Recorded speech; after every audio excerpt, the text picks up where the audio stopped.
comentando, siempre se presenta, se proyecta, se da a conocer un panorama distinto de las series en donde hay personajes con vestimenta de lujo, alhajas, hombres, mujeres guapos, residencias, carros de lujo, como el paraíso. Y hay otra realidad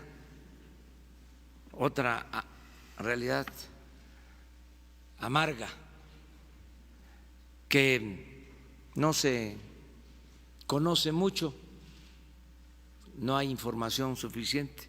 Entonces, hemos decidido dar a conocer todo el sufrimiento que significa el tomar el camino de las drogas.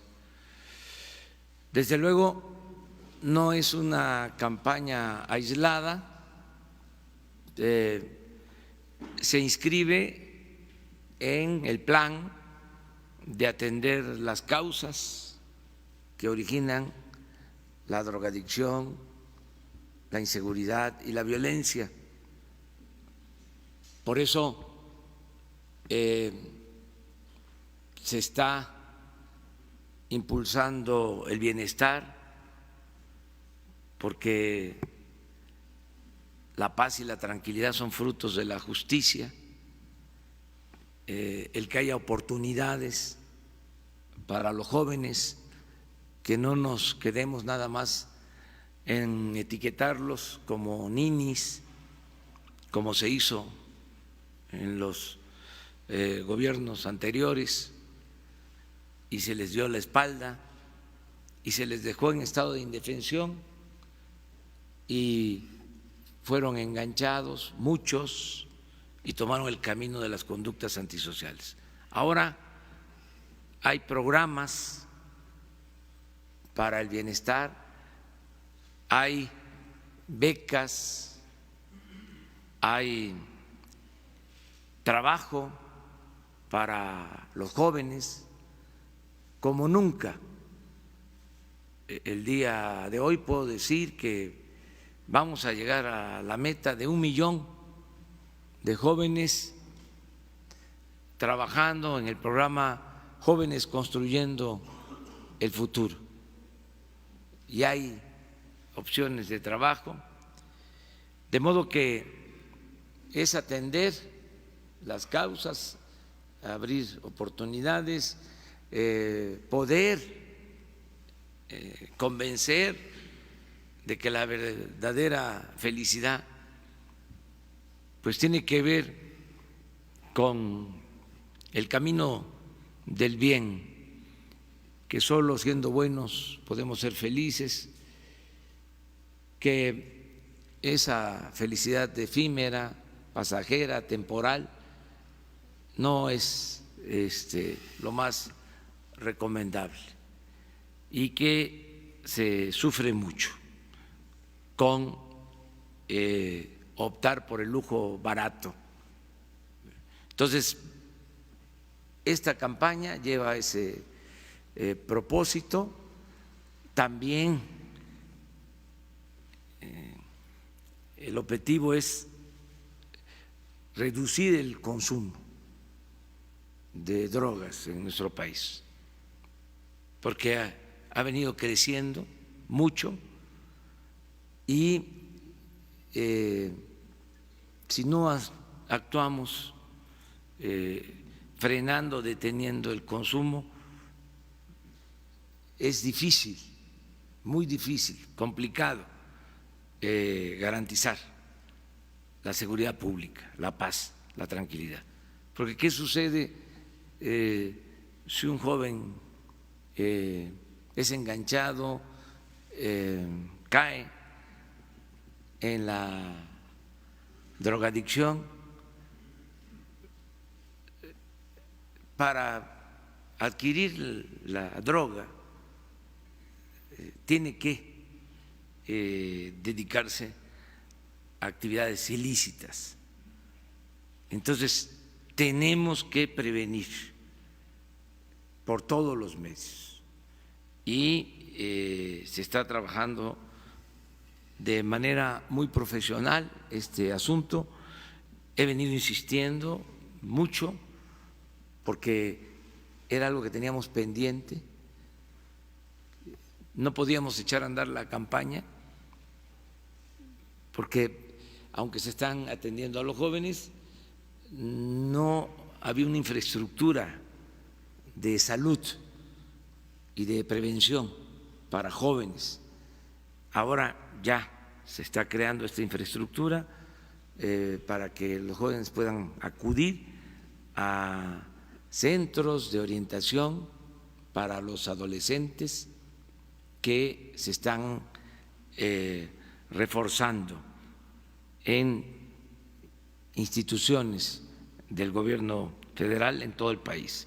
Entonces vamos a pedirle al doctor Hugo López-Gatell, subsecretario de Salud, que nos informe sobre esta campaña y que también nos den a conocer cómo va a ser la difusión en medios. Esto lo va a hacer Jesús Ramírez, y que nos ayuden todos. Es una campaña nacional muy importante. Entonces le damos la palabra al doctor Hugo. Gracias, presidente. Muy buenos días tengan todas y todos ustedes. Como ha señalado el presidente, estamos muy empeñados y muy comprometidos con esta campaña. Entre las múltiples campañas de política pública que tenemos en los distintos sectores, pero en el campo de salud, las distintas campañas de salud pública, esta es una de las que consideramos más centrales y más importantes por la complejidad del tema y por las repercusiones que tiene este problema de salud pública, las adicciones, el uso, consumo, abuso y adicciones a las sustancias psicoactivas. Sus trascendencias son mayúsculas y las hemos visto progresivamente a lo largo de las últimas 2 décadas, en que México pasó de ser un país de trasiego de estupefacientes a ser un país de consumo de estupefacientes. Y entonces, poco a poco, se fueron penetrando no solamente las prácticas de uso y las situaciones de abuso o adicción, sino toda la desestabilización del tejido social que implica esta economía de las drogas. Entonces, desconstruir esta economía de las drogas y quitar los incentivos a que exista el problema de consumo es una tarea sumamente compleja. Sin embargo, quiero destacar que una de las decisiones centrales del Estado mexicano en la Cuarta Transformación es dar un giro de 180 grados al paradigma tradicional de prevención de drogas. Como todos saben y como la sociedad ha sido testigo, a lo largo de ya demasiados años, el paradigma había sido el paradigma prohibicionista, el paradigma represivo, el paradigma de la seguridad y de las fuerzas públicas. Quiero dejar en claro que no existe ningún menosprecio ni desestimación a la importancia que tiene los componentes de seguridad pública en la política nacional de drogas. Pero la distinción crucial, y esta es la que estamos marcando con este nuevo enfoque, es separar. En un lado está la demanda, que es un proceso social, económicamente inducido de provisión de sustancias adictivas. Hay sustancias adictivas legales, las han existido por mucho tiempo, destacan 2, el tabaco y el alcohol, que han sido problemas de salud pública por muchísimo tiempo. Pero también hay un conjunto muy heterogéneo y continuamente cambiante de sustancias adictivas de carácter ilícito o ilegal que tienen distintos efectos fisiológicos y también sociales. Pero retomo, por un lado está la demanda, que implica la creación de esta economía orientada a la protección y las actividades delictivas para proteger esta economía de productos ilícitos. Y en un territorio completamente aparte, pero evidentemente vinculados, está el fenómeno de la demanda. El fenómeno de la demanda de sustancias psicoactivas o sustancias adictivas es un fenómeno eminentemente social de carácter de salud pública. Es un fenómeno que, como todos los fenómenos de salud pública, está anidado en problemas de falta de oportunidades, en limitaciones al bienestar y en una serie de elementos que tienen que ver con la conducta individual, familiar, comunitaria y en general social, en donde grandes segmentos de la población muy tempranamente se les cancelan oportunidades de desarrollo. Y enfatizo el tema de muy tempranamente porque los problemas, y eso lo verán de manera muy patente en algunos de los spots que ahora se presentarán, es un fenómeno que empieza en las edades más tempranas con la cancelación de los espacios de escucha en la dinámica familiar.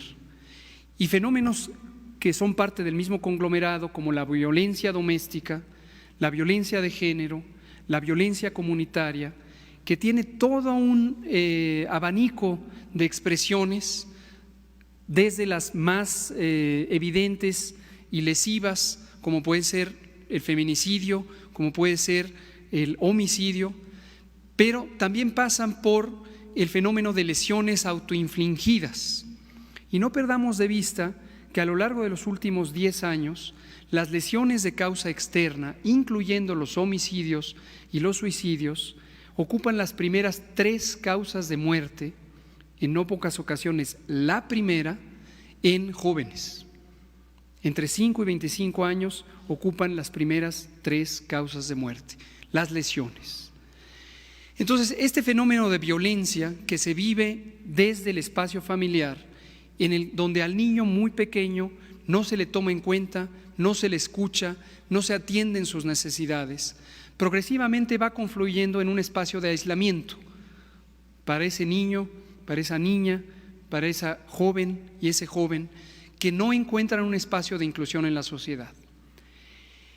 Cuando existe este otro fenómeno de una economía que incentiva el consumo de sustancias ilícitas, se encuentra una fórmula muy tóxica, muy lesiva para el desarrollo de la sociedad y de las comunidades y de las personas, en donde se encuentra una necesidad inducida por ese vacío social, ese vacío emocional, esta falta de sentido de pertenencia y de propósito en la vida, con una puerta falsa, un camino hacia una satisfacción inmediata.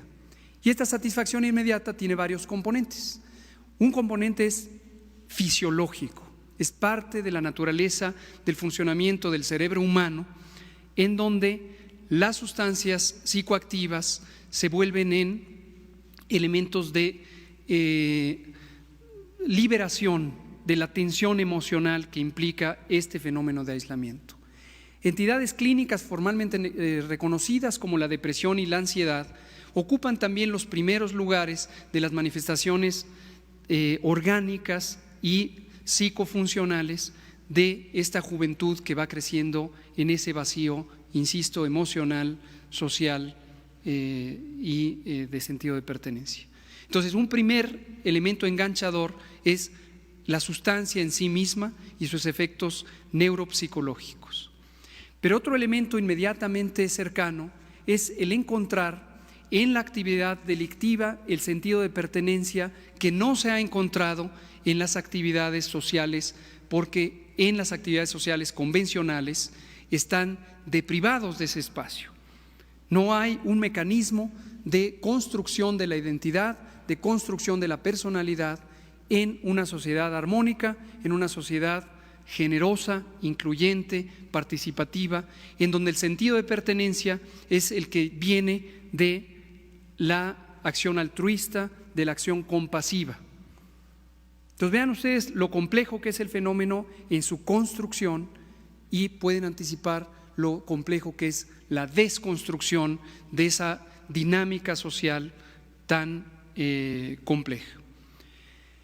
Entonces, un modelo muy tradicional, pero muy fallido, extraordinariamente fallido, es tensar más las cosas.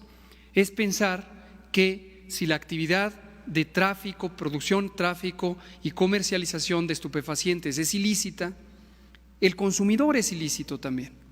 Y allí se ancló este fenómeno de criminalización, en donde este joven y mujer, hombre, necesitado de un espacio, necesitado de un significado, necesitado de una vinculación significativa en su vida propia, más interna y más profunda, pero también con sus seres cercanos, se le criminaliza y se asume automáticamente que si es ilícita la producción y si es ilícito el tráfico, él es ilícito, ellas son ilícitos.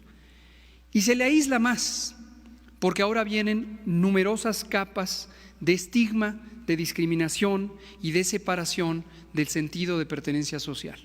Es un criminal y existe una acción de la justicia en forma atropellada, en forma violenta, que lo excluye aún más.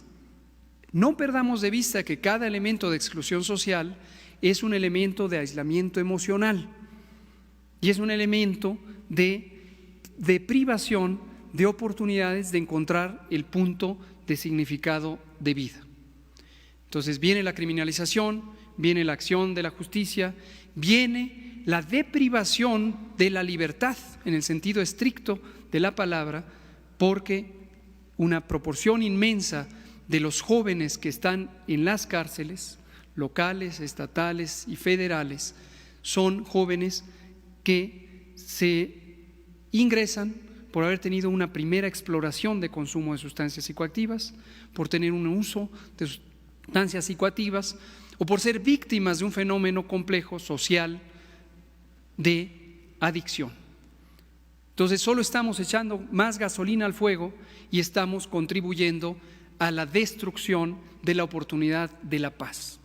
Juntos por la Paz, y por eso hemos seleccionado este nombre, implica el compromiso colectivo de toda la sociedad, de todos los sectores, público, social, privado, de los tres órdenes de gobierno, federal, estatal, municipal, de los tres poderes de la Unión, ejecutivo, legislativo y judicial, para girar 180 grados hacia un modelo de inclusión que nos lleve como referente a la paz, porque como bien dice el presidente y lo ha dicho en repetidas ocasiones, no puede haber paz si no hay justicia.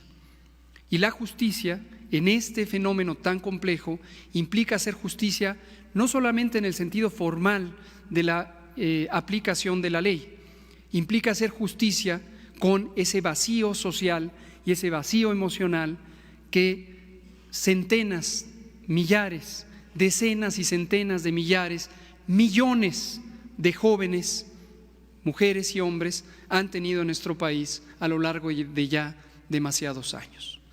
Termino señalando tres cosas. Uno es el carácter instrumental de esta estrategia. La estrategia implica la vinculación y en sí misma refleja el propósito, la vinculación institucional. Tradicionalmente nuestros programas sectoriales actúan uno a uno y buscan tener un impacto en un campo reducido de la acción que está delimitado por el ritual de la administración pública. Estas son tus atribuciones, estas son tus atribuciones, estas son tus atribuciones. Aquí no podemos hacer ese error, porque este fenómeno es tan complejo que si no tenemos una sinergia, una unidad de propósito entre las instituciones, son elementos que van a tener un bajo impacto. Entonces la sinergia institucional es un elemento crucial. Hemos estado trabajando a lo largo de este mes en refinar los mecanismos para que la burocratización de la acción del ejercicio público no nos frene la posibilidad de tener unidad de propósito. Segundo elemento es la territorialización. Y esto es un elemento que el presidente ha señalado para toda la política pública. La esencia es el estado crítico que guarda la nación tiene mucho que ver con el repliegue del Estado, del gobierno, respecto a con quien está obligado, que es la ciudadanía. Este repliegue implica burocracia, implica negligencia, implica no querer o no poder colaborar unos con otros, pero también implica la separación literal, territorial, respecto a los ciudadanos y las ciudadanas, respecto a las jóvenes y los jóvenes. ¿Cuánto tiempo tiene que transitar un joven o una mujer joven o una familia para acceder al siguiente punto que le va a permitir resolver sus necesidades? Necesidades que están consagradas como derecho y que obligan al gobierno, en sus tres órdenes, a poner en práctica servicios resolutivos, porque los derechos son de los ciudadanos y la obligación de cumplir con mecanismos efectivos para que se cumplan los derechos es del gobierno.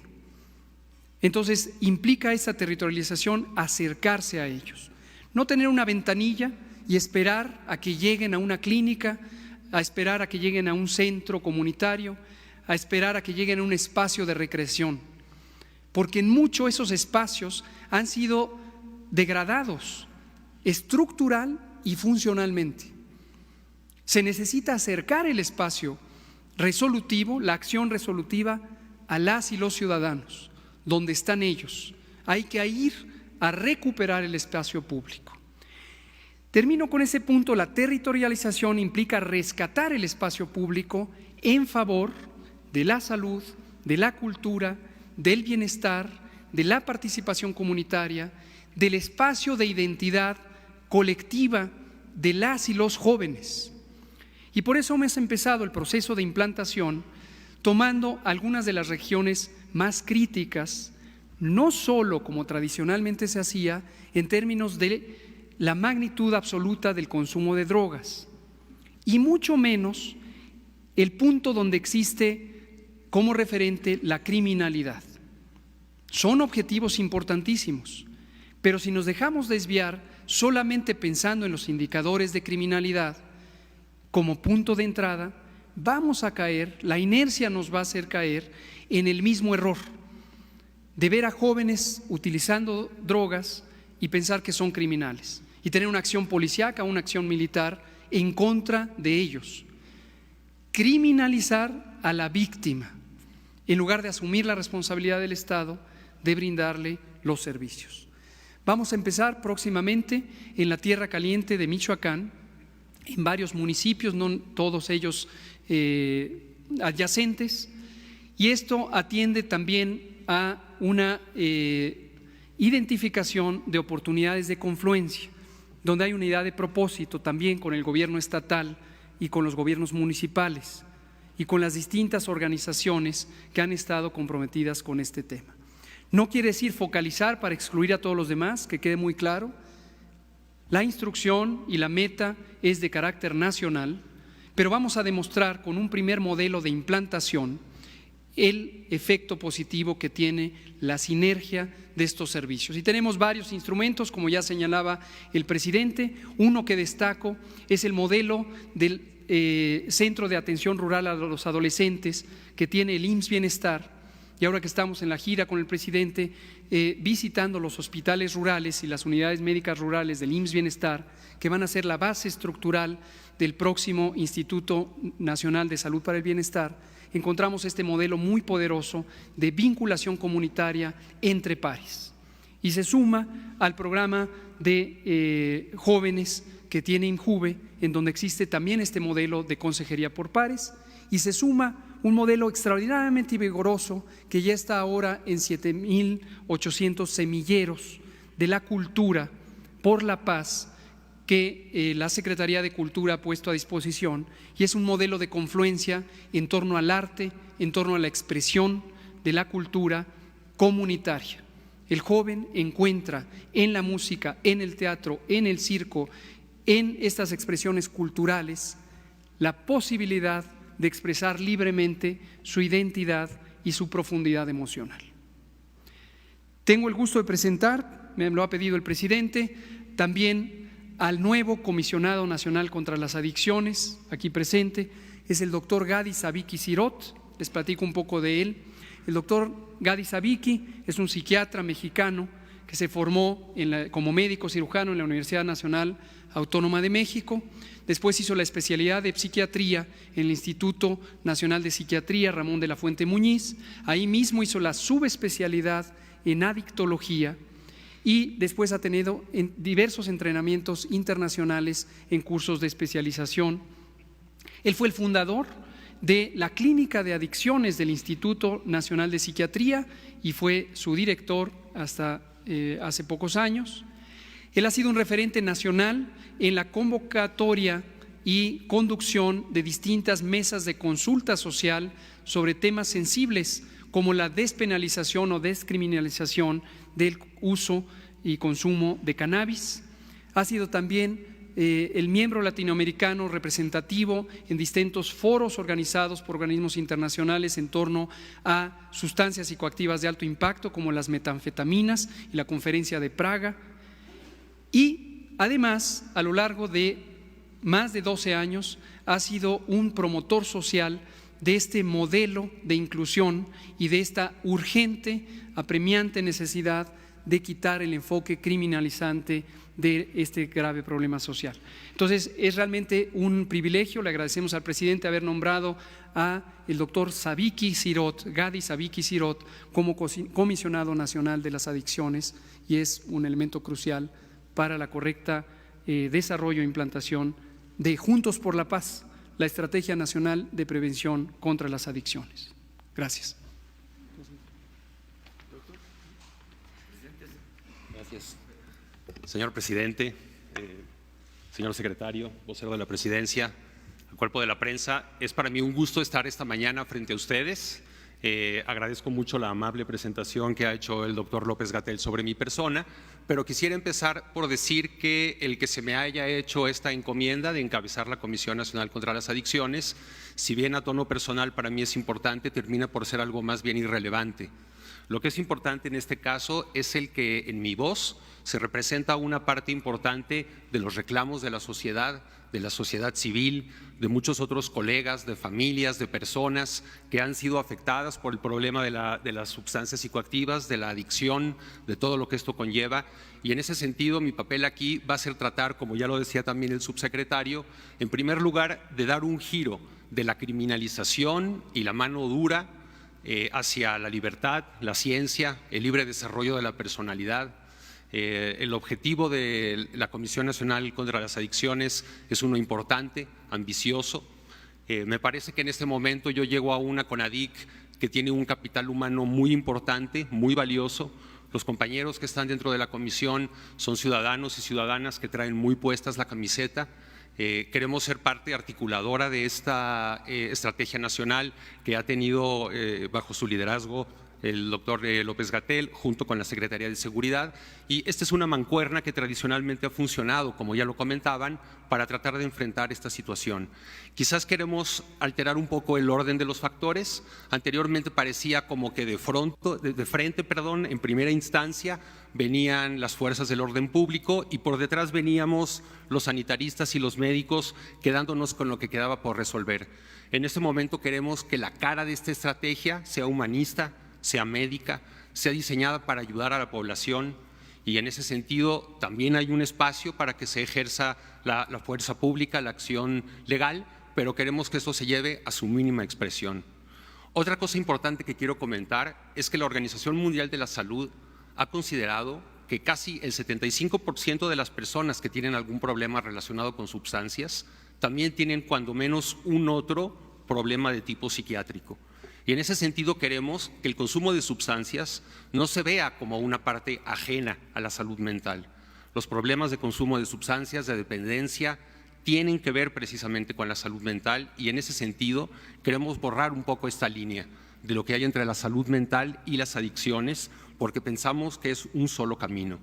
Otra parte importante es que también queremos darle un sentido de medicina basada en evidencias. Es ilegítimo el tratar de argumentar hechos científicos contra creencias. Y en ese sentido nosotros queremos que la ciencia, la epistemología, ponga de frente, sobre la mesa, cuáles son las sustancias que realmente generan un problema de salud, quién es un usuario, quién es un criminal, quién es una persona que necesita ayuda, quién es un usuario adulto responsable. Tenemos también que empezar a borrar un poco la línea que hay entre las sustancias psicoactivas o drogas, como normalmente se les llama, y lo que son el alcohol y el tabaco. Quisiera recordar que el alcohol y el tabaco, como lo decía también el subsecretario, son las dos sustancias que más muertes y enfermedades causan en México y en todo el mundo, y el hacer esta distinción es un vicio que no nos ayuda. En realidad detiene un poco el progreso de lo que es el avance, ¿no?, hacia una sociedad libre de sustancias. Como se ha comentado, si bien tenemos contemplado a todo el territorio nacional y a los 130 millones de mexicanos, sí queremos poner un énfasis muy específico en las niñas, los niños, los jóvenes del país, porque ahí está el pico epidemiológico del consumo, es cuando más empieza a consumir y porque es en donde empiezan las dependencias también. Y en un mundo ideal quisiéramos no reducir el consumo en niños y adolescentes, sino eliminarlo por completo. Las mentes, los cerebros de los niños son el futuro de nuestro país y si se crían, si crecen en presencia de estas sustancias, van a tener problemas más severos. Creo que una parte importante también de este esfuerzo es que no solo la CONADIC participa en este ámbito, tenemos muchas otras instancias de derechohabiencia. En esta gran empresa nacional participan literalmente todas las entidades de la federación, las secretarías, las instituciones. Es uno de los puntos más transversales que podemos ver en la actividad de nuestro país. En el problema de las sustancias confluye la cultura, las drogas, la medicina, la hacienda pública, los medios de comunicación. Afortunadamente tenemos en el vocero de la presidencia a una persona muy sensible frente a este tema que ha estado consultando y hemos tenido una serie de reuniones agotadoras entre todos nosotros para poderle dar un cuerpo realmente humanista y efectivo y moderno y científico a esta campaña que es tan importante. Creo que se ha dicho lo más sustantivo con respecto a esta gran iniciativa nacional. Yo estaré a cargo del CONADIC y estaré haciendo lo que toca desde esta instancia, pues para articular este gran esfuerzo y para darle el sustento científico y técnico que amerita. Como se había comentado también, para mí esta es una oportunidad especial porque yo vengo del otro lado de la mesa. Usualmente a mí me tocaba pues criticar o tratar de hacer señalamientos de cómo las instituciones funcionan y el día de hoy me doy cuenta de qué tamaño es el problema realmente y cuáles son los recursos con los que contamos. Quiero decir que mis predecesores han hecho un buen trabajo, no nos encontramos un ámbito de las adicciones desierto. Hay personas que ya han trabajado arduamente, que han hecho avances, que están muy capacitados. En México tenemos una serie de profesionistas de muy alto nivel, reconocidos en todo el mundo y listos, dispuestos para remangarse la camisa y empezar a trabajar, que ya lo hemos empezado a hacer, de hecho desde la semana pasada, por el bien de la sociedad, el bien de la juventud y por acercarnos a este anhelo de una sociedad libre de adicciones y sin problemas adictivos. Yo quería comentarles este breve mensaje. Agradezco la palabra al señor presidente, que siempre ha estado respaldando este esfuerzo, siempre recordándonos que tenemos que bajar la atención a la comunidad. El hecho de que nosotros mejoremos las condiciones de vida de la población, eliminando la desigualdad, dando oportunidades, recuperando el espacio público, va a hacer que de manera indirecta haya una repercusión positiva en este panorama. Yo sí quiero pensar que vamos a poder ver algunos indicadores que últimamente han crecido, esperaremos que empiecen a disminuir en breve y les iremos reportando sobre esto paso a paso. Sin más, por el momento los dejo y agradezco su escucha. Muchas gracias, doctor. Gracias.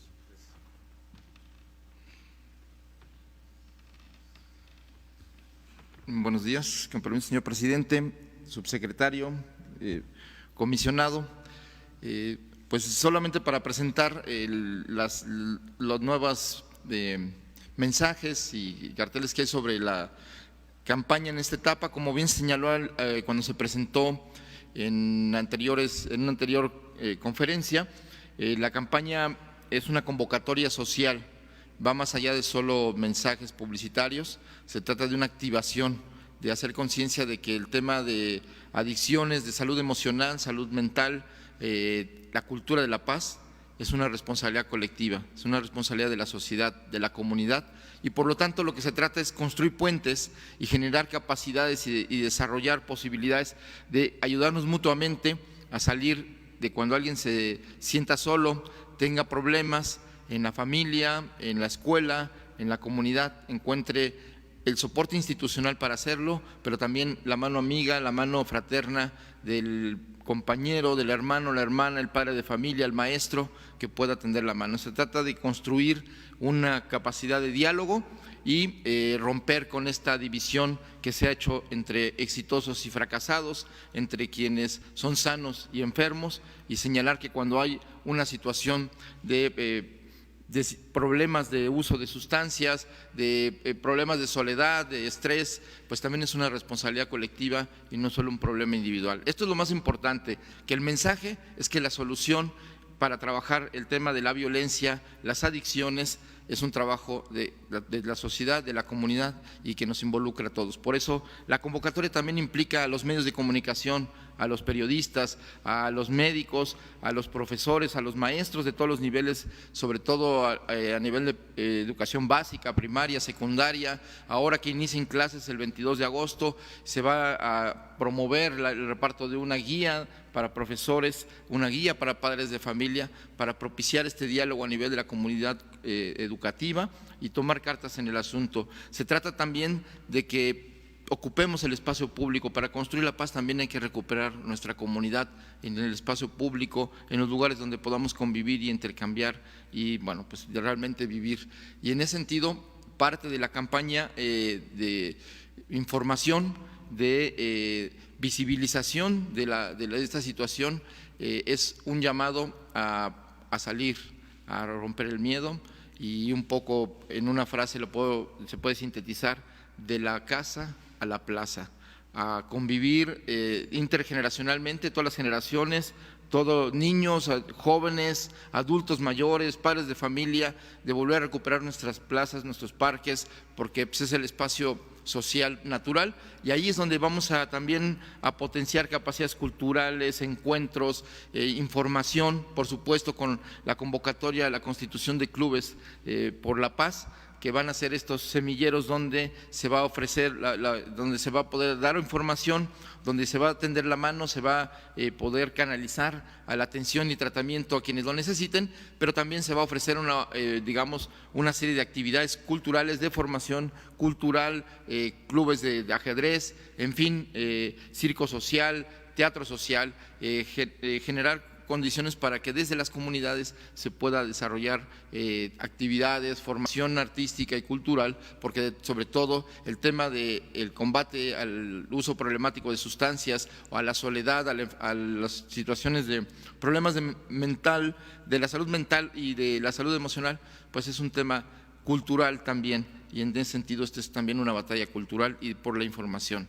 Y terminaría diciendo que, antes de mostrarles los nuevos spots y algunos carteles, es que siendo el tema de las adicciones sobre todo un tema también de pobreza, nuestro enfoque es a las zonas más críticas donde azota la violencia, donde azota también la precariedad, y en esta estrategia integral interinstitucional pues va a ser muy importante que en estas zonas deprimidas económicamente y socialmente podamos revertir esta circunstancia, porque los jóvenes, los niños que tienen pocos recursos económicos, evidentemente también tienen menos fortaleza para enfrentar situaciones como enfermedades, como el abuso de sustancias que afectan al cuerpo, a diferencia de quienes en la clase media o estratos altos pueden contar con un servicio médico especializado, clínicas especializadas que tienen alto costo. Los jóvenes, los niños que digamos tienen una situación precaria,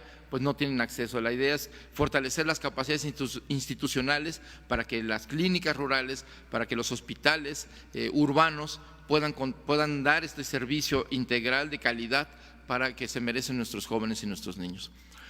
Terminaría ahora sí diciendo que la secuencia de la campaña va desde generar conversación sobre este tema de nuestro estado de ánimo, nuestra soledad, nuestra salud emocional, y crear vínculos, sensibilizarnos a que necesitamos escucharnos, acercarnos, y por eso tomando las recomendaciones de las Naciones Unidas y los estándares internacionales se ha convocado esta primera etapa, como se señaló, de escuchemos primero, después dialoguemos y construyamos soluciones entre todos, y por eso este enfoque inicial de escuchar primero entre jóvenes y niños, padres de familia, maestros, y escuchemos también a quien necesita ayuda y tendámosles la mano. Y por supuesto también de hablar con la verdad. Se hablaba de aquí de que la ciencia, la verdad científica, puede ayudar también a crear conciencia de cuáles son los efectos de las sustancias sobre nuestro cuerpo, y pues que la gente se haga consciente de que hay sustancias que no es que deban prohibirse, simplemente debe crearse la conciencia de que su consumo genera un problema de salud que nos lleva a un camino incluso de la muerte.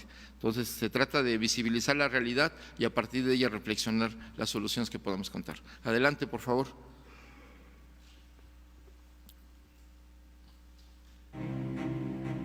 Escucha su mirada. Escucha su habitación. Escucha sus amistades. Escucha sus horarios. Escucha su soledad. Escucha su corazón y muéstrale que no está solo.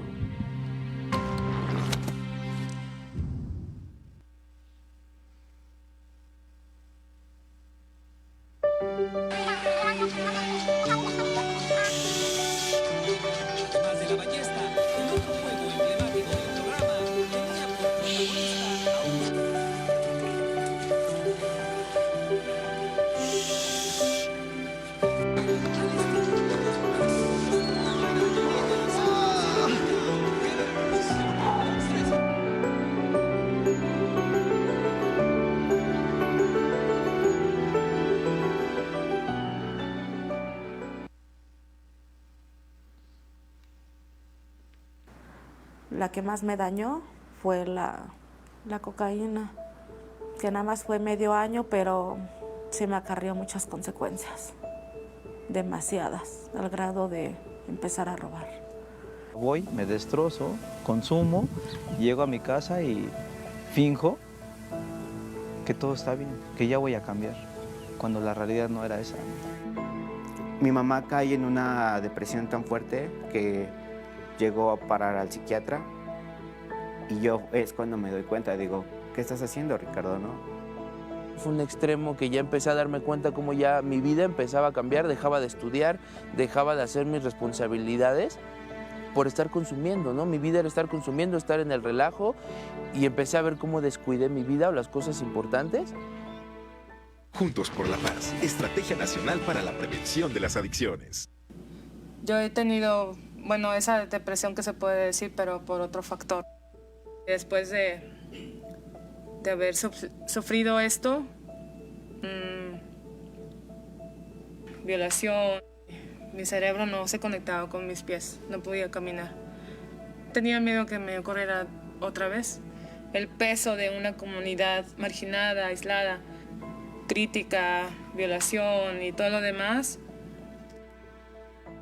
Cuando estaba pues, más pequeña, ¿no? Una niña, no podía con las críticas. Quise hacerme daño porque la crítica o todo el peso lo tiene la persona que es violentada, no el violentador ni nada de eso. La música, el canto es medicina que cura el alma, que te cura más allá de tus heridas más profundas que tengas en tu corazón o en tu mente. Y yo creo mucho en el arte, en la música, porque eso fue lo que a mí me salvó. Itasi que Sarah Monroy pemba. Quizás costing, no se repete que te canea. Quizás gas pojemos ka. Allá en nuestra comunidad también hay inseguridad, hay adicciones. Hasta la persona que no te imaginas también está en esta oscuridad, en este camino de las adicciones. Amat kwat paje maya sha eti paje maya. Amatika ella, amatika shima, mimi mopata, ya shamoya, amateja canoje, a mimi yo tinteya. Juntos por la Paz, Estrategia Nacional para la Prevención de las Adicciones.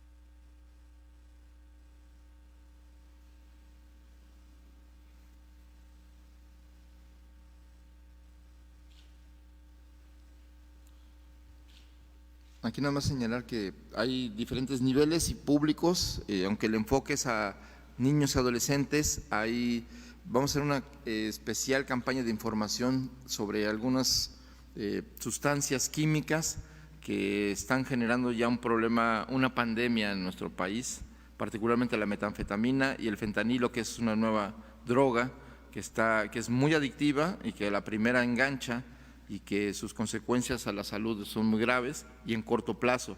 Y en el caso de la metanfetamina, la existencia de cocinas en barrios, en lugares sin control, pues genera que el cristal, que ya se consume incluso, que va más allá de los tradicionales sectores que se consumía, ahora vemos campesinos, jornaleros, agrícolas, consumiendo cristal para aguantar, porque como genera, quita el hambre y la fatiga, entonces incluso en las fábricas maquiladoras el abuso de la metanfetamina ya rompe el cartabón de quiénes son los consumidores, y tenemos que construir una información para que podamos combatir esa situación que afecta a la salud ya a sectores, a familias enteras, ¿no?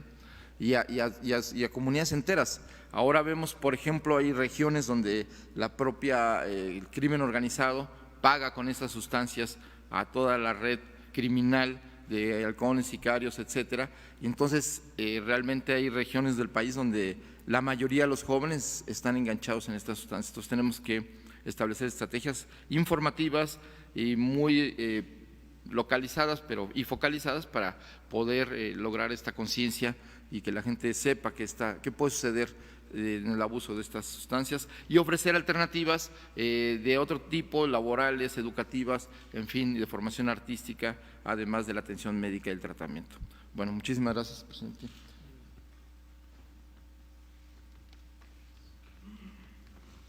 Bueno, pues esto es la campaña de orientación, de concientización a los jóvenes, a los adolescentes, y la vamos a ir evaluando. Periódicamente vamos a informarles sobre cómo vamos. Es algo fundamental, es una prioridad del gobierno el que se dé esta información a jóvenes, a familias, a todos los ciudadanos, y pedir el apoyo, la colaboración también de todas, de todos, para orientar, para que todos ayudemos. Es ayuda mutua, es mostrar otras opciones, otras alternativas, otras formas de vida, que no signifique el destruirnos, la autodestrucción, el que se opte por las drogas y también por el camino de la inseguridad, de la violencia, sobre todo. Entonces, ahí está esta campaña y adelante, ayúdennos para que todos participemos. Si les parece, vamos a abrir en general la sesión de preguntas, si tienen que ver con la campaña. Aquí, ¿sí? ¿De acuerdo?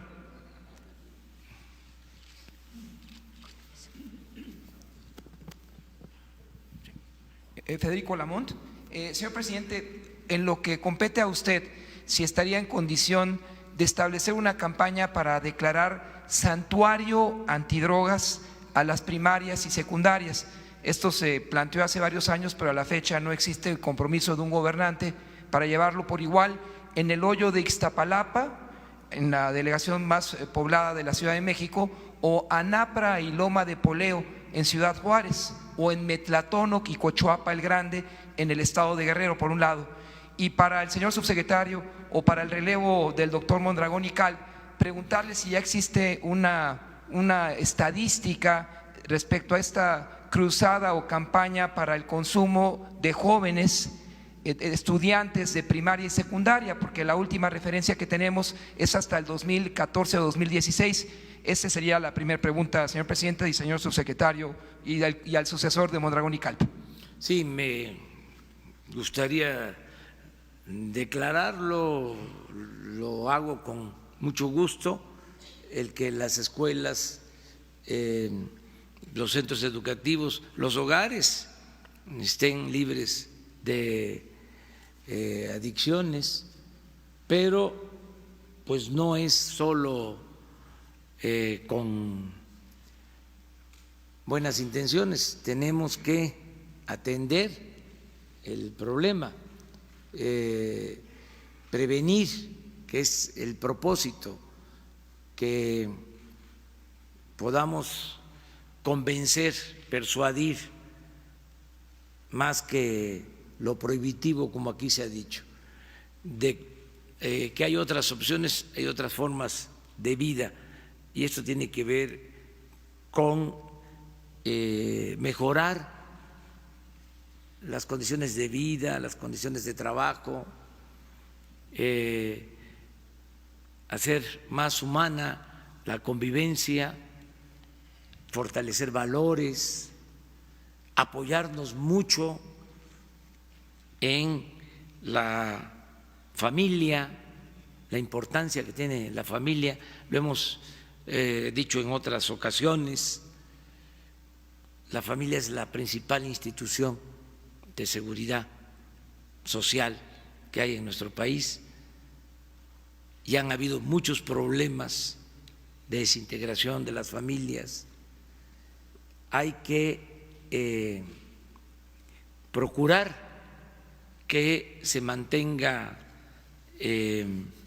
la familia unida, que continúe esa tradición, esa costumbre que viene de lejos, de ser fraternos en lo familiar,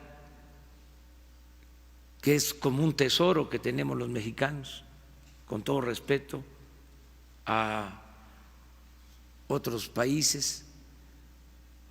Lo he dicho en otras ocasiones, lo repito ahora,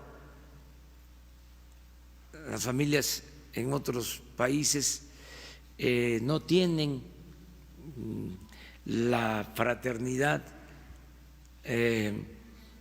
la ayuda mutua que se tiene en las familias mexicanas. Hablábamos de que hay países en donde los hijos van creciendo y los padres quieren que se vayan de la casa. Nosotros tenemos una tradición distinta. Nosotros no queremos que nuestros hijos se vayan. A veces digo que por eso también abusan y se están todo el tiempo. Si le va mal a un miembro de la familia, acuden en su apoyo otros miembros de la familia. Si no fuese por esa solidaridad familiar, que es una de las características de nuestras culturas, sería un infierno el país con la aplicación de lo que fue la llamada política económica neoliberal. ¿Cómo se resistió? Por los valores culturales, morales, espirituales, por la cohesión de las familias. Entonces, tenemos que atender las causas, fortalecer valores y orientar. Esto es muy importante porque aunque lo hacen incluso se debe de reconocer, pero no es suficiente lo que se transmite en los medios de comunicación. Esta campaña queremos que sea intensa. Ofrecemos por anticipado disculpas por las molestias que pueda causar, pero va a ser insistente, como nunca. Todos los tiempos en radio y en televisión, la contratación de publicidad va a estar orientada durante mucho tiempo a esta campaña, porque es fundamental. Pero contestando a tu pregunta, yo lo deseo hacer, declarar que son santuarios de libertad, escuelas que no tienen problema por consumo de drogas, que no debemos de permitirlo de ninguna manera, pero tenemos que hacer labor, mucha labor para eso. Y finalmente, el extinto premio Príncipe de Asturias, Carlos Fuentes, recomendó ante un similar de usted en los Estados Unidos, Bill Clinton, la despenalización en el consumo de las drogas. Tenemos que analizarlo, no descartar nada que signifique atender este grave problema de salud. Pero tenemos que verlo con responsabilidad. Yo creo que todo lo que hagamos de prevención, y ahí incluyo el que se atienda a los jóvenes, que tengan opciones, que tengan alternativas, que haya trabajo, que tengan oportunidades de estudio, todo lo que hagamos en ese sentido es como la base, el sustento para tomar cualquier otra decisión. En la estrategia nuestra para la paz, lo principal es el bienestar, la justicia, el crear oportunidades para que no haya pobreza, marginación, que no haya desintegración familiar, que todos podamos ser felices teniendo oportunidades de estudio, de trabajo, de diversión, de acceso a la cultura, el deporte, todo este ejemplo que están dando nuestros deportistas en los Juegos Panamericanos en Perú, que están obteniendo muchas medallas, todas estas posibilidades, ¿no?, que se tienen. Entonces, vamos a seguir buscando lograr una sociedad mejor, que es la base para atender todos los problemas, una sociedad más humana y más fraterna.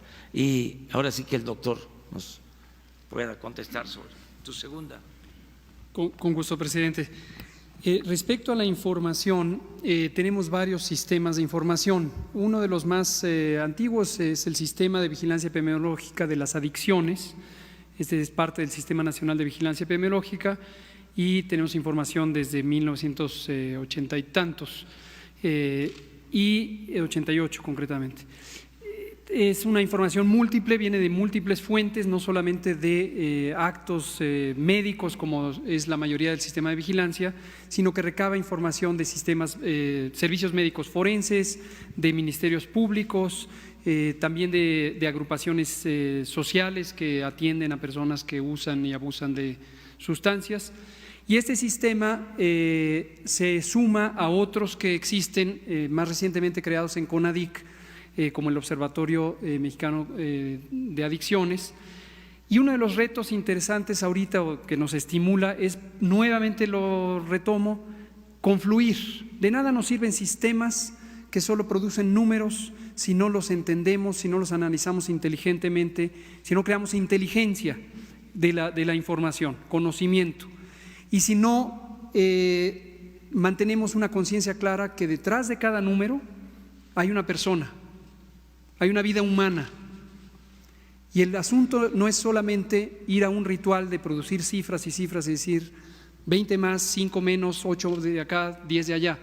El chiste es entender el fenómeno y que la información convertida en inteligencia, en conocimiento, nos oriente a dónde está el actuar. Entonces retomo un poco sobre lo que se decía de declarar santuarios. Voy a hacer un comentario general y es directamente consistente con lo que ha señalado el presidente, no solo ahora, sino lo que implica en este ámbito también un cambio de régimen, que es un cambio de idiosincrasia. Es común que asumamos que el funcionario público se presenta e informa y se apresura a decir cifras que le permitan cumplir. Aquí no queremos hacer esto. No se permite la simulación. No tiene sentido la simulación. Es un acto de irresponsabilidad de la simulación. Entonces, lo que queremos es decir en este momento lo que sabemos que hay. Conforme vayamos explorando a mayor profundidad, lo iremos compartiendo. Conforme vayamos implantando la estrategia, lo iremos diciendo. Cuando tengamos dificultades, lo iremos diciendo. Y cuando tengamos progreso, lo iremos celebrando todos juntos, ¿no? Entonces, sirve de poco estas declaratorias anticipadas, decir, espacio libre de drogas. Y estas han estado muy articuladas con la visión prohibicionista, en donde se piensa que por poner un cartel ya se tiene un área de prohibición. Y una última cosa que quisiera decir ahora es entender el fenómeno complejo de adicciones con una mirada incluyente, una mirada compasiva, que nos permita articular esta nueva sociedad fraterna que menciona el presidente, implica tener claro que la fobia social, el rechazo al prójimo, es una perturbación de la vida social. El odio es producto de la ignorancia y del miedo y nos lleva a ver al otro como diferente por cualquier condición social, económica, de identidad política, de género, de preferencia sexual, de uso de sustancias, de no uso de sustancias. No hay que ver al otro como el enemigo. Lo que tenemos que hacer es incluir, dialogar, escuchar. Esto que parecería etéreo o un asunto de la vida particular, no lo es más. Las políticas públicas hoy, en la Cuarta Transformación, tienen un sentido humano. Los funcionarios públicos actuamos por responsabilidades legales y obligaciones legales. Nos mueve la razón, nos orienta la razón, pero nos impulsa el corazón, nos impulsa el sentido de humanidad, de compasión. Y yo creo que en casi cualquier política pública uno puede encontrar esa oportunidad, pero en esta es tan importante que por eso quería destacarlo. Gracias, presidente. Fíjense que ahora yo voy a pedirles comprensión porque tenemos que salir a Jilotepec, vamos a una gira, vamos a estar este fin de semana en Puebla, en Hidalgo, en el Estado de México y en Michoacán.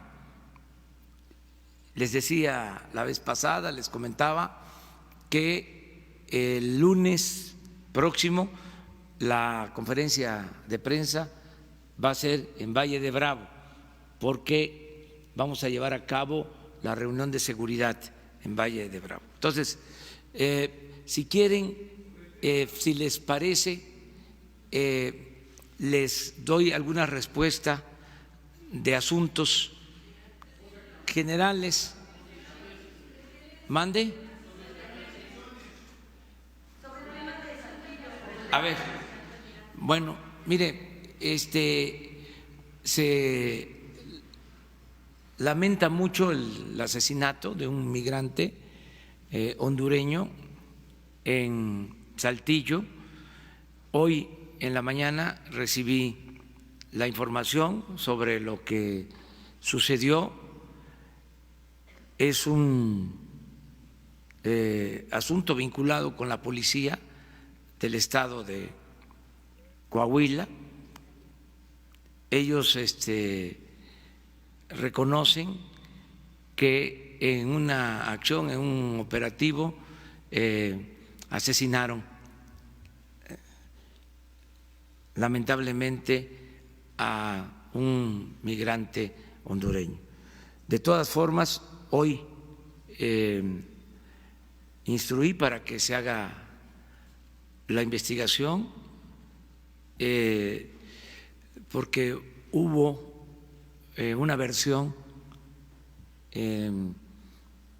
que sostenía que se trataba de agentes de migración que habían actuado en contra del migrante. Estoy pidiendo una investigación y desde luego está haciendo lo propio la Fiscalía del Estado de Coahuila, y nosotros vamos a informar en el transcurso del día con más precisión sobre este tema. Gracias.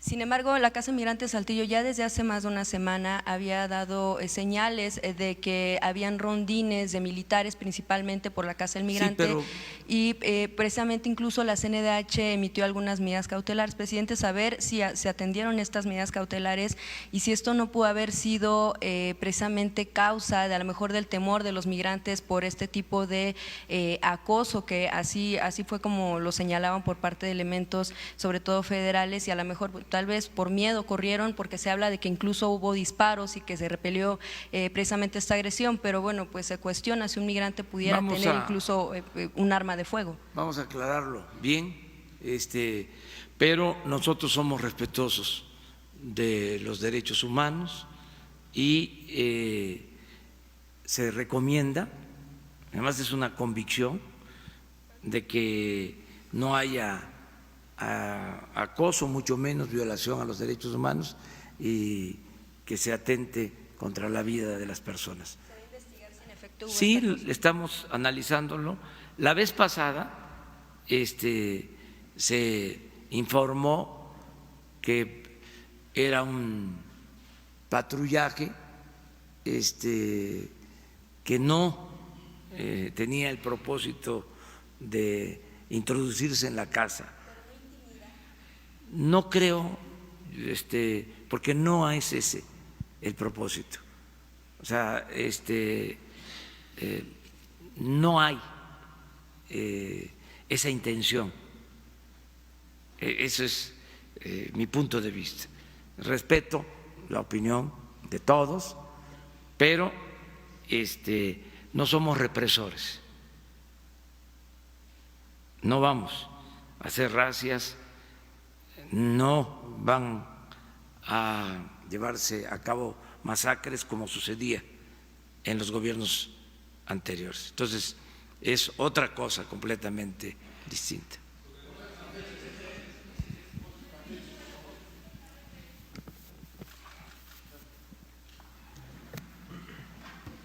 Presidente, buenos días. Alfonso Bárcenas, de Cadena Raza. Sobre el tema de las remesas, lamentablemente hubo una disminución de las remesas de los connacionales que mandan dinero. ¿A qué atribuye esto, presidente? ¿Se debe a la situación que está pasando con Estados Unidos de los migrantes y se había comprometido precisamente a tener aquí un directivo de un banco para dar a conocer cómo van y si van a bajar las comisiones precisamente? ¿Qué mensaje les da, presidente? Pues fíjese, me río porque no cabe duda de que cada quien tiene su manera de ver las cosas, ¿no?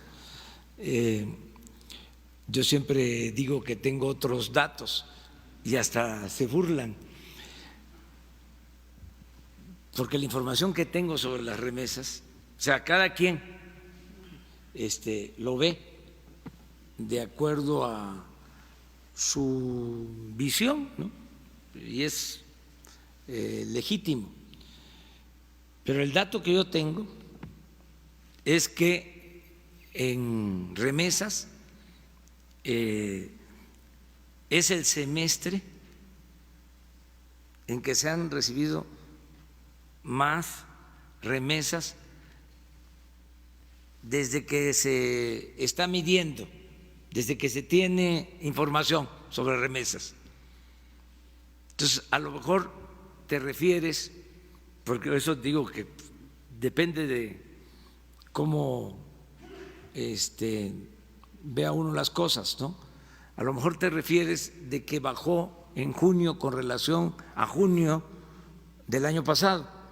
Sí, de todas formas, aunque hubo esa disminución, en el semestre es el de mayor envíos de dinero, de recursos de nuestros paisanos a sus familiares.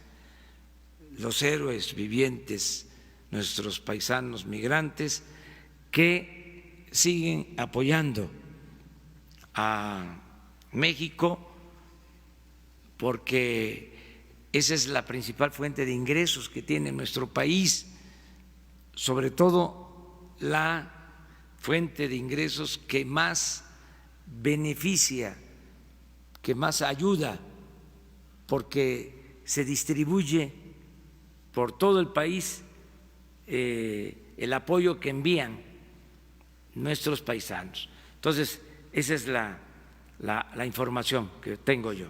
Y respecto a las comisiones que se había acordado para ver… Sí, quedamos, pero yo creo que se entregó la información de las comisiones, las bancarias. Sí, las entregaron.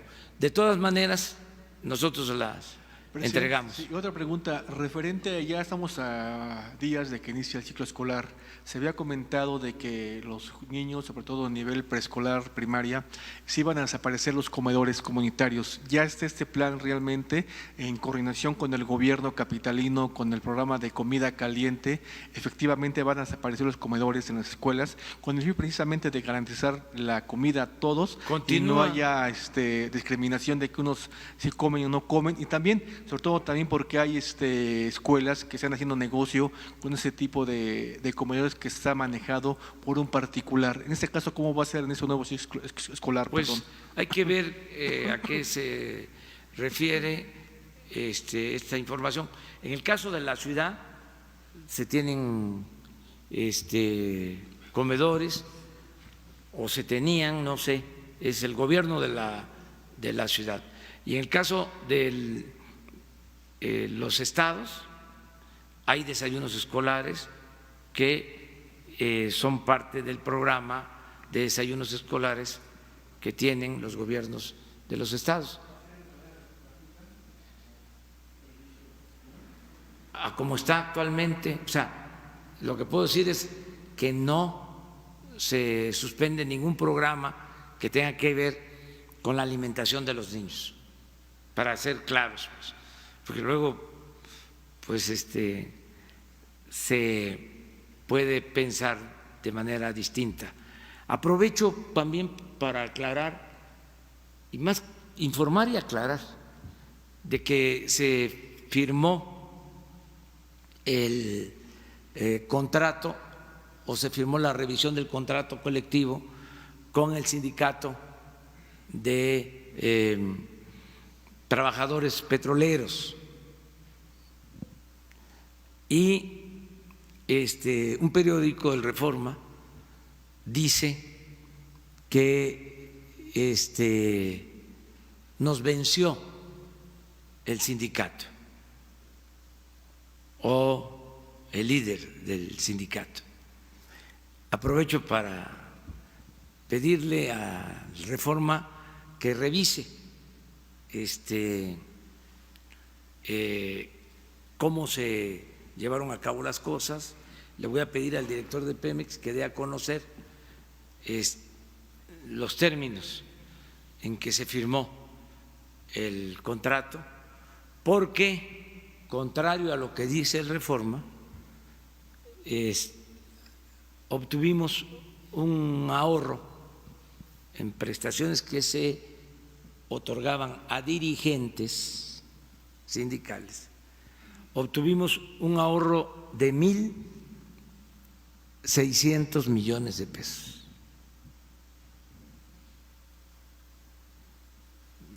Porque es como el mundo al revés, ¿no? Pero qué bien que salen estas cosas para aclararlas. Y celebro que se haya firmado este acuerdo. Se mantuvieron las prestaciones a los trabajadores, no hay nada que les afecte a los trabajadores, y el ajuste se hizo arriba, es decir, en lo que establece el contrato colectivo de apoyos para los dirigentes,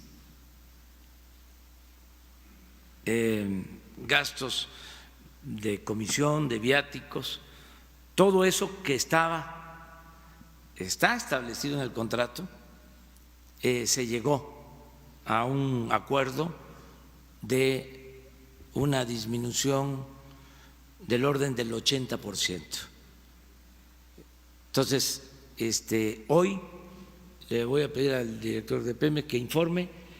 No dejo de reconocer también que hubo voluntad de parte de los dirigentes, porque se trata de algo que ya habían logrado, que tenían establecido en el contrato. Y en este caso fueron sensibles y entendieron que ya no es posible mantener esas prestaciones muy especiales para la dirección del sindicato.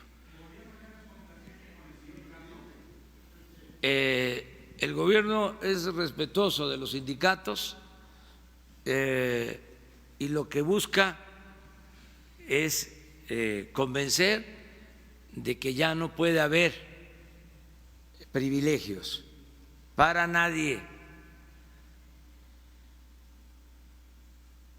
Nada más que todo se hace de conformidad con la ley,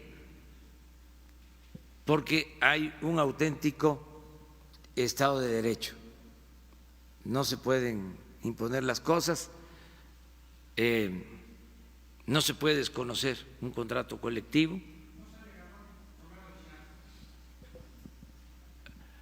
¿Usted quiere que yo le conteste de otra manera? No le voy a contestar así, con todo respeto a usted. Nada más aclarar de que hubo un ahorro, repito, de 1.600 millones de pesos, demostrables. Lo demás, pues sería el deseo de pelearnos por pelearnos o las balandronadas, y eso no tiene que ver con nosotros. Eso tiene que ver con la corrupción que existía antes, para que no nos confundan. Por eso aclaré lo de el Reforma, porque fíjense que antes el Reforma no informaba cuando se revisaba el contrato de Pemex, no decía están establecidas condiciones que significan mantenerles privilegios a los dirigentes. No sé si hayan dicho algo cuando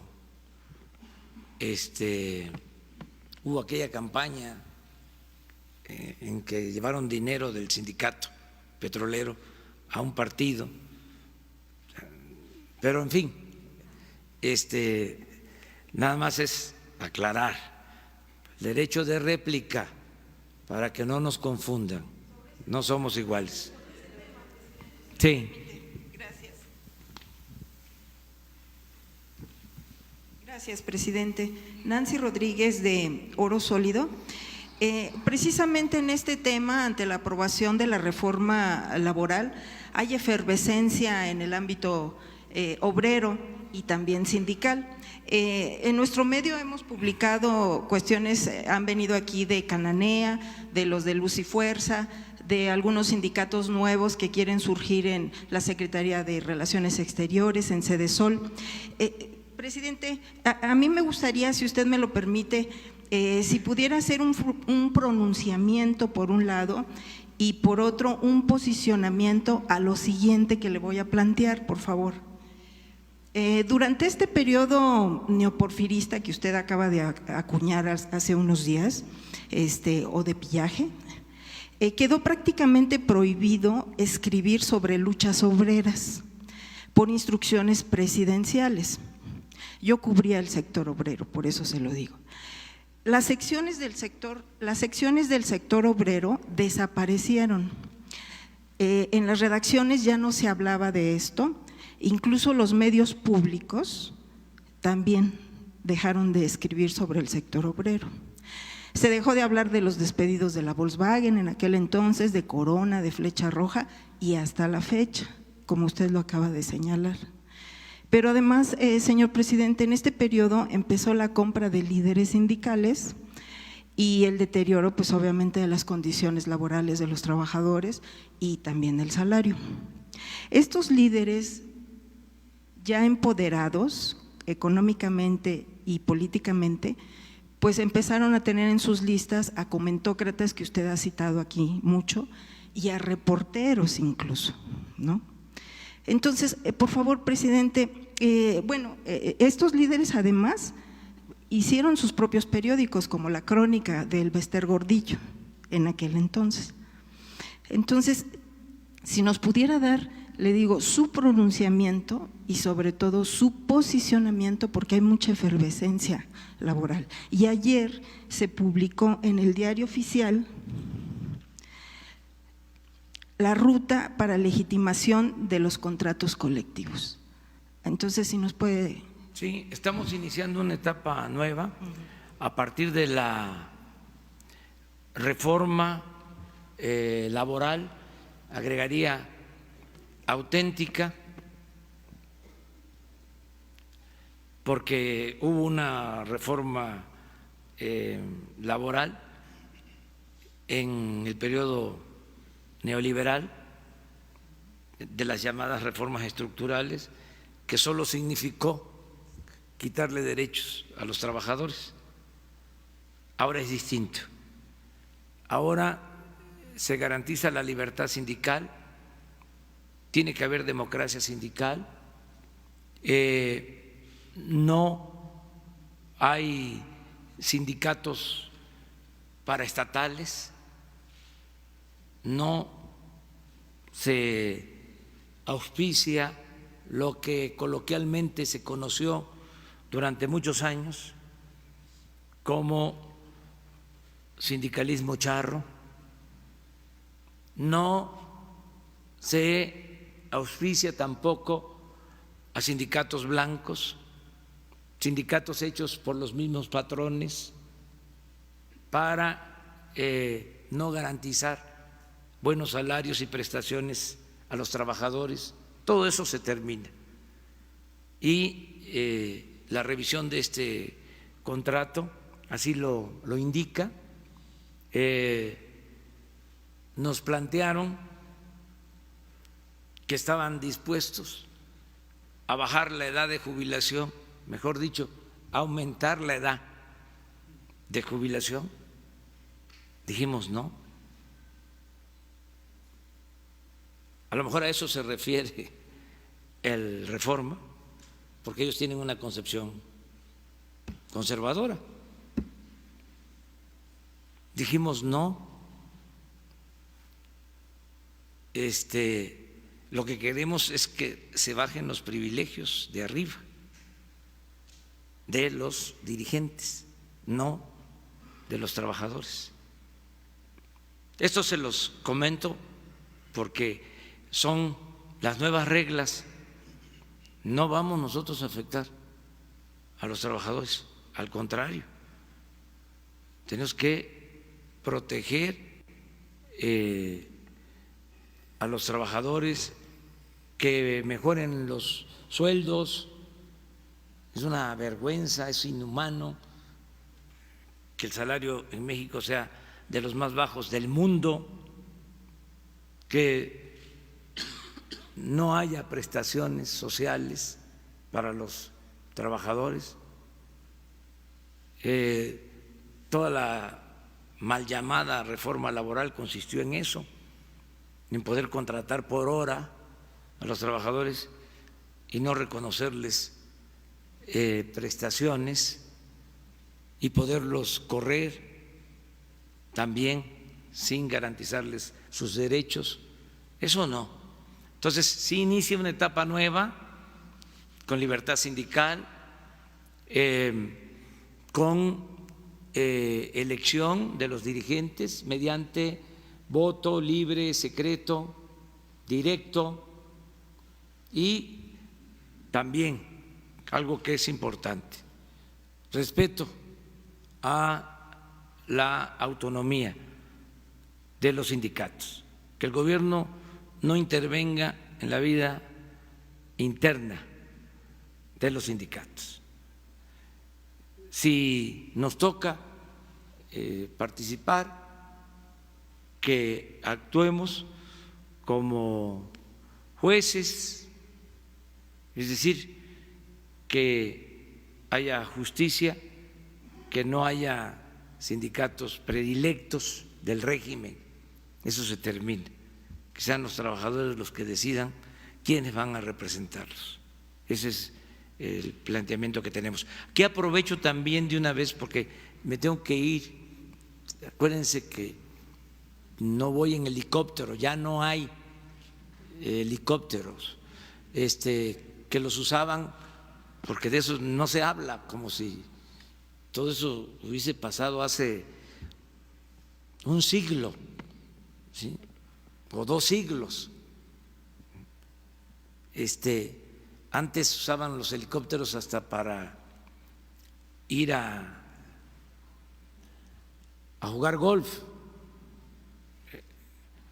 Entonces, yo tengo que ir a Jilotepec por tierra, por carretera. Entonces, aprovecho nada más para decir también de que ayer se difundió el hecho de que se había aprendido a un periodista en Santa Lucía. Ya se aclaró, este periodista entró con 2 ayudantes, 2 escoltas, que al mismo tiempo son escoltas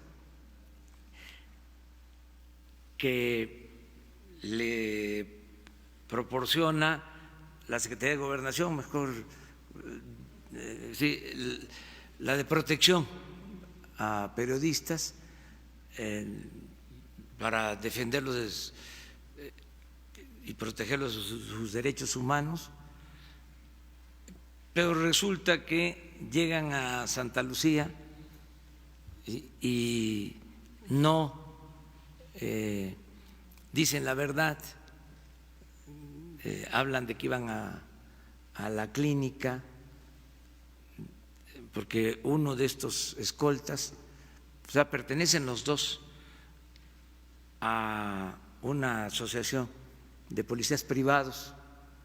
Ya ven, hace poco les comentaba yo que la Secretaría de Gobernación tenía la Policía Federal, pero contrataba policías privados.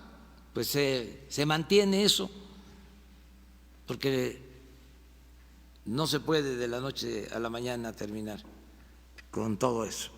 Entonces, esos policías pues iban armados porque van protegiendo al periodista. Entonces, pasan una caseta de vigilancia y luego se introducen a la base aérea. Hay otra caseta de vigilancia, dicen otra cosa y luego pues se meten a, me imagino, hacer un reportaje o hacer tomas y pues los detienen y los ponen a disposición del Ministerio Público. Eso fue lo que sucedió, para que quede claro. Pues eso depende de la autoridad, pero yo quiero nada más exponer los hechos para que no se vaya a pensar de que hay interés en reprimir a los medios de comunicación, porque se afecta a la libertad de prensa. Nosotros vamos a ser respetuosos de la libertad de prensa, nada más que en este caso, y ya lo dejo pues a la consideración de los que nos están escuchando y viendo, pienso que no se debe actuar de esa forma, porque se trata pues de una instalación del Estado mexicano. Si se quiere tener información, pues se debe de solicitar, ¿no?, que si se permite entrar, creo que eso es lo más correcto, o a lo mejor en alguna otra parte del mundo esto no es necesario, o sea, y podemos entrar a cualquier lugar. Entonces, aclarar esta situación y también pues subrayar de por qué tanta ocupación, tanto interés en lo de Santa Lucía. Ya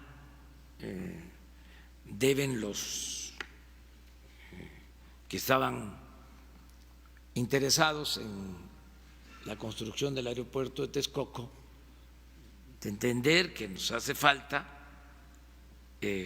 construir el nuevo aeropuerto en Santa Lucía, que es por el bien de todos y que no puede ser que por intereses económicos se trate de detener que haya una especie de sabotaje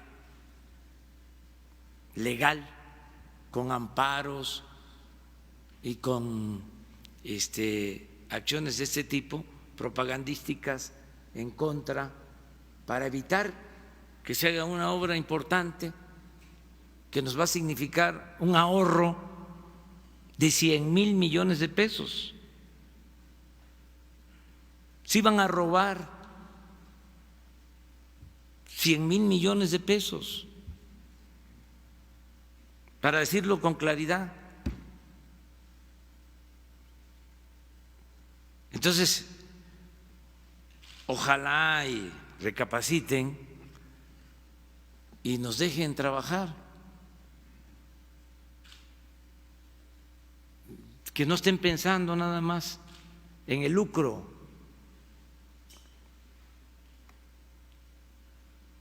Antes decía yo, ya no lo puedo comentar, pero por única vez, que no tienen llenadera. Ya cambiaron las cosas. Se acaba la corrupción. Y no somos represores ni autoritarios. Estamos luchando por la democracia, para hacer valer la democracia. Y para garantizar las libertades que son sagradas.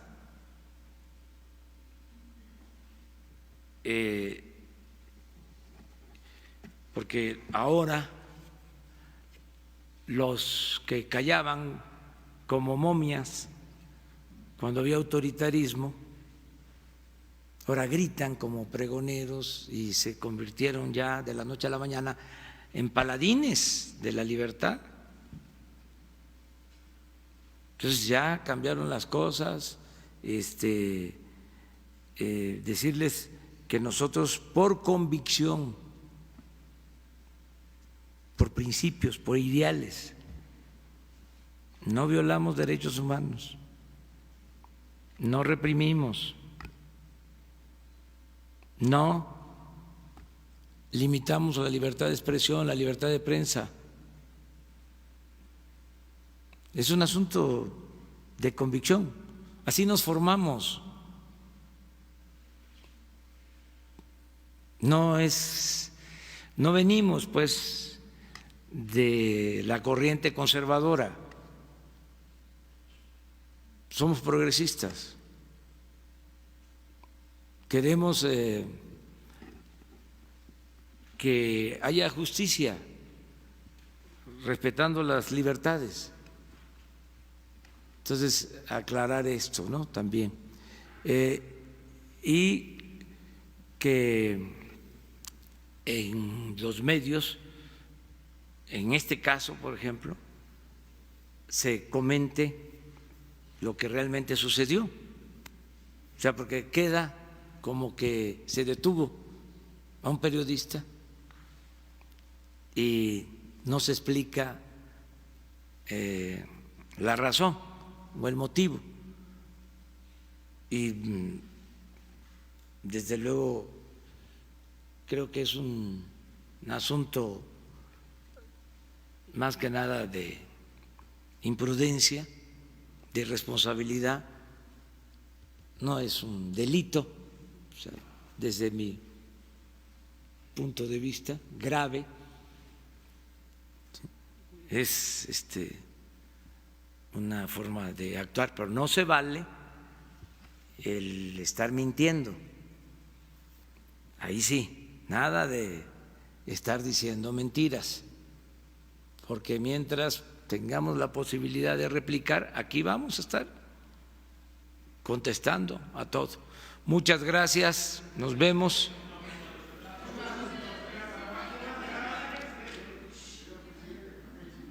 No, se queda Campeche pendiente. El martes, aquí.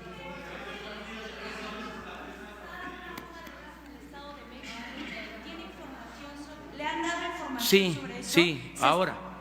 Porque incluso ya hay algunos poblados que se están desalojando. Sí, ya hay una acción en ese sentido. ¿Se está reactivando el huachicol?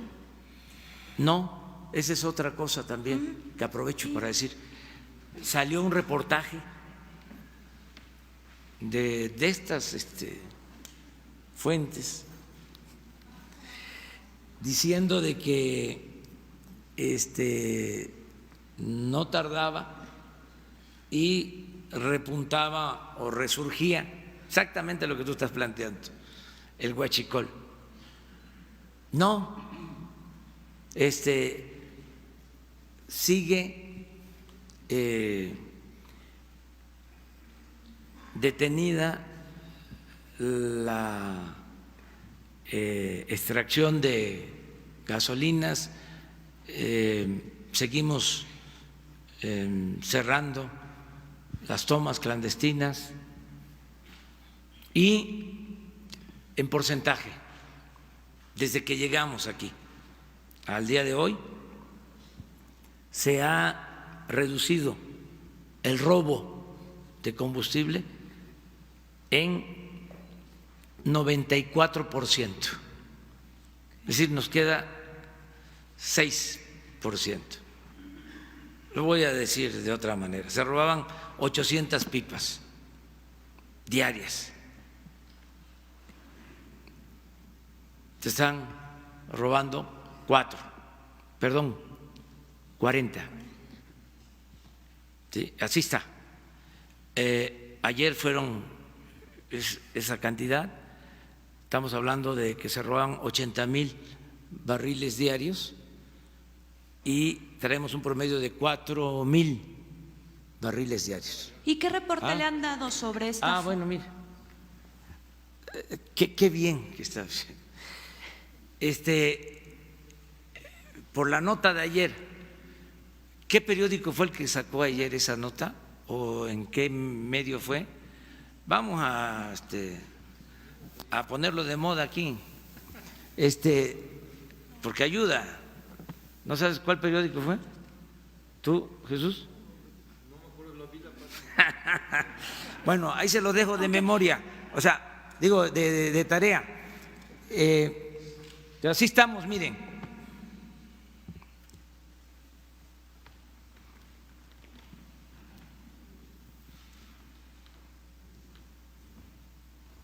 Eso fue ayer. Miren allá cómo estaba.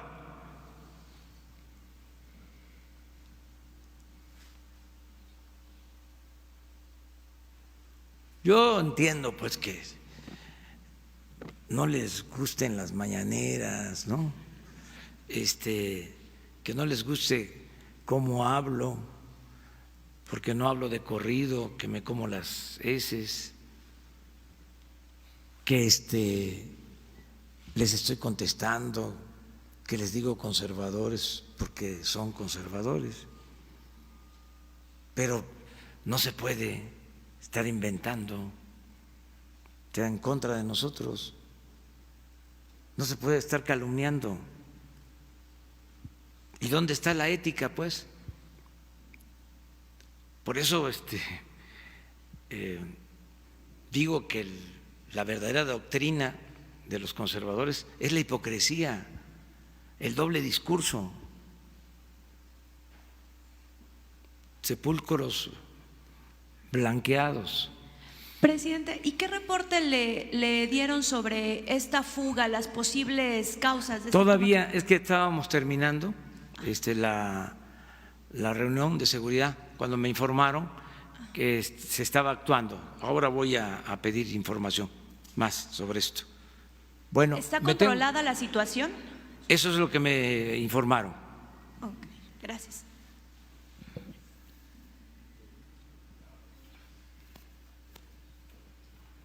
Presidente, buenos días. Amador Narcia, de Noticieros Televisa. Preguntarle sobre la presa El Zapotillo. Se dice que con su construcción se inundaría los poblados de Temacapulín, Acacico y Palmarrejo, esto en la región alteña de Jalisco. Víctor Toledo, secretario del Medio Ambiente y Recursos Naturales, dice que este proyecto es inviable, pero parece que no todas las personas en su administración piensan lo mismo. Quisiera saber qué nos puede decir al respecto. Estamos a punto de llegar a un acuerdo. Ya se pusieron de acuerdo los gobernadores de Jalisco y Guanajuato, porque ahí había una discrepancia, pero ya hay un acuerdo. Ahora falta que haya un acuerdo con los pobladores, que deben de ser tomados en cuenta. Hay también ya una resolución de la Suprema Corte de Justicia, en el sentido de que la cortina tiene que ir a 80 metros, no más. Hay quienes sostienen que si es a 80 metros, bueno, podrían no inundarse los pueblos. Si es a 80 metros, sostienen que podría no inundarse. Pero hay quienes opinan que si es a 80 metros sería muy poca el agua que se utilizaría. Esta agua es para los Altos de Jalisco y para León. O sea, entonces, que no se tendría agua suficiente si la cortina se queda a 80 metros. Estamos hablando, porque es una obra que se inició desde el gobierno del presidente Fox y está inconclusa.